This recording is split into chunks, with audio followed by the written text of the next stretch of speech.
Welcome to Who Lives Around the Corner, a new visual podcast with interviews of neighbors with a variety of unique interests and talents. And now the host of Who Lives Around the Corner, Mr. Dan Regan. Welcome to Who Lives Around the Corner. We're very fortunate today to delve into the life and emotions of contemporary dance. And we're very fortunate in having with us today Shawn Rawls.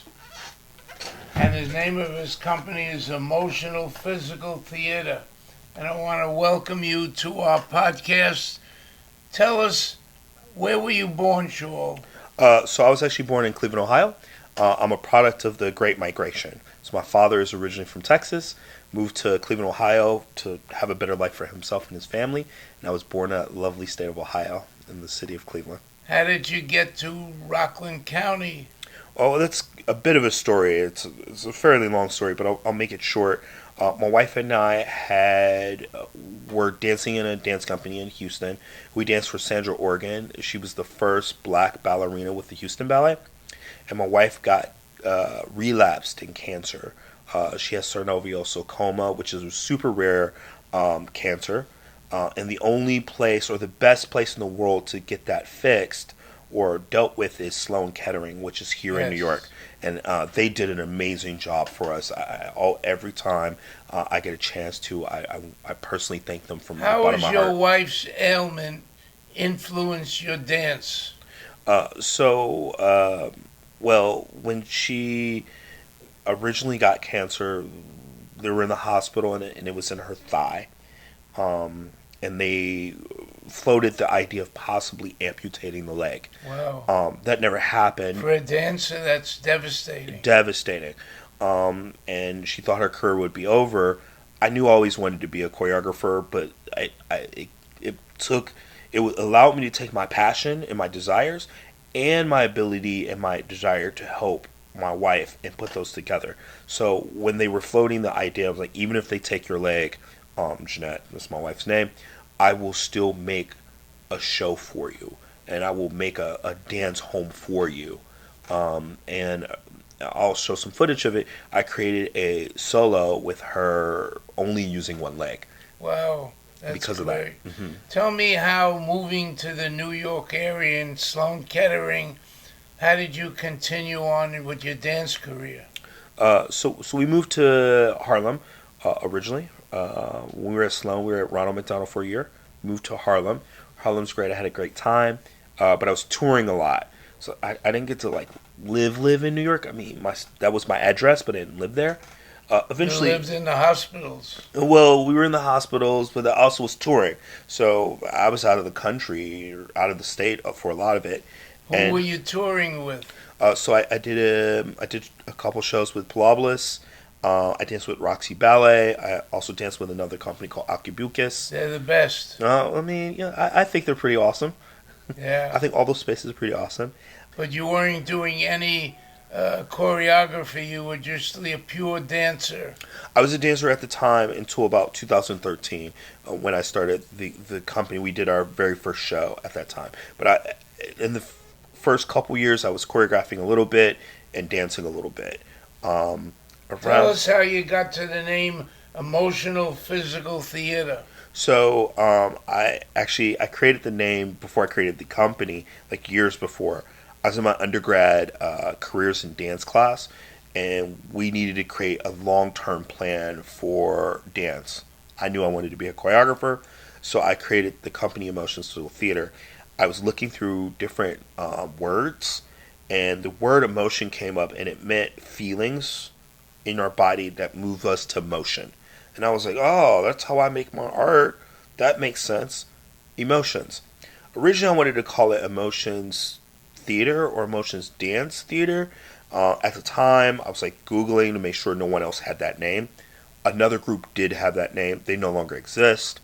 And so I changed it and put physical theater. As the time has gone on and start looking at some of my favorite artists, Pina Bausch is one of my favorite artists. My work and my ideas start lining up more with physical theater than per se a dance theater. And how did you formulate attract other dancers to your theory? I've been through a lot of dancers, and I've worked with some that it really works out with. I've worked with other dancers it doesn't work out with. So, I usually hire a dancer for 1 or 2 gigs, see if they vibe with who we are, what we do. We share a similar humor, if we share a similar vision. Um, and then I have a really specific way I like people to approach movement.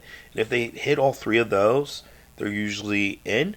And if they don't, I wish them well. And there's other lovely places they can go. Tell us about some of the shows that you're now producing or thinking of producing. I'm creating a work talking about the emotional mental journey of being a dark skinned stepchild in a light skinned family. It Wow, is my own. That's quite a subject. It's my own personal story, and I'm using the IFS system What to is create that? it's internal family systems. So it's taking a traumatic moment and breaking that down into several characters and how they interact to protect you, and kind of having each character find acceptance and peace to resolve the trauma and feelings. How are you? Many artists and many dance groups try and integrate black history into modern dance. How are you doing that? Well, I'm glad there's a lot of modern dance companies that do that. I'm a part of the Ailey family. I never danced for Alvin Ailey, but I had teachers who danced there or trained there. Alvin Ailey's done it for many years. Deeply Rooted, another place I've trained, did it for many years. There's so many good classic black modern dance and contemporary dance companies that are doing black archival work, and I'm telling black stories from our past. I think that's really important to move forward. However, here at Emotions Physical Theater and who I am, I'm really interested in pursuing and exploring Afro-Surrealism.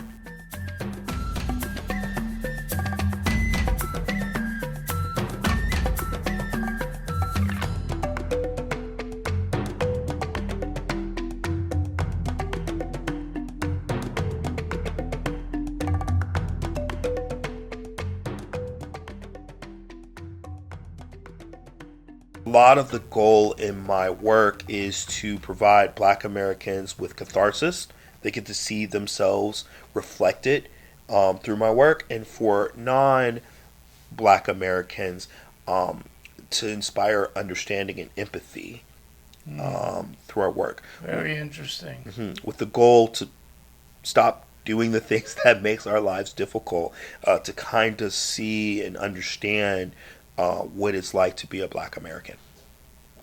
What does the future hold for Shawn Rawls and the future of his dance and choreography? Well, I have a couple goals. I would like to expand some of our outreach programming. I think through narrative building, storytelling, and physical theater, we can help people navigate complicated emotions, integrate healthy relationships, and develop boundaries and improve physical fitness. I am going to expand another project I'm working on called the Black Boy Healing Project, which will be some coaching, anywhere from career coaching to artistic coaching to mental health coaching. Are you doing anything with the disabled or children in the Black community? So we work with some of our most vulnerable. We have several programs in the New York public school system.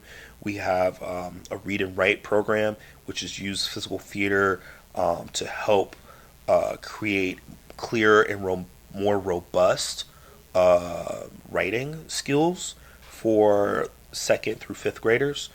We also have a communication through physical theater program, which helps teach young kids about consent and boundaries. What about disabled? With your background with your wife, thinking she might lose her leg, are you doing anything in the disabled grouping? So we have done things with the disabled group. with disabled groups of people. I have worked with Dancing Wheels, which is out of Cleveland, Ohio. I've created a work through the Rock and Roll Hall of Fame with that. And we've done some blogs, but our focus now is more children and community work. And we also work in prisons as well, doing some of the same programming. Interesting. What are you doing in prisons? So we have some motivational speaking. And You're the Johnny Cash of dance. oh, thank you. We speak to the various residents and help them develop a plan for their reentry into society. We also review job skills, relationship skills, emotional regulation skills, and having them walk back their own narratives to find out at what points where they made the initial decision that led them to the path they're in now. Shawn Rawls, you're a great compliment to the community and giving back, and you got quite a story to tell about Black history interpreted into serialistic dance. Thank you. Wonderful. Thank you for appearing on Who Lives Around the Corner, and I'm sure there's going to be a lot of people wanting to contact you and find out what you're doing, how you're doing it, and how they can help. Awesome. If you're looking to contact me, the best way is through my website, which is emotionsphysicaltheater.com. If you really like the work that we're doing, we specialize in helping Black American males navigate the system and level up their lives and their emotions and just kind of get situated. You can donate to our organization. We're a 501c3. Your donation is tax deductible. And you can do that at Emotions Physical Theater /donate.